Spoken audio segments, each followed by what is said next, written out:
శివమూర్తివి గణనాదా నువ్వు శివుని కుమారుడవు గణనాదా శివమూర్తివి గణనాదా నువ్వు శివుని కుమారుడవు గణనాదా గణగణ గంటల్ల గణనాదా నువ్వు గుణగుణ రావయ్య గణనాదా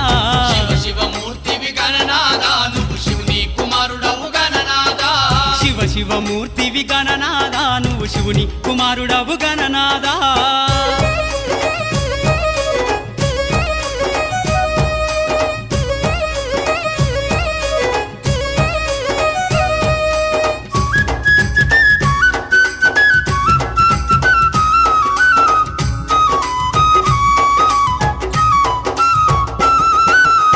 పండ్లు తెచ్చినాము గణనాదా నీకు పాశమండి పెట్టినాము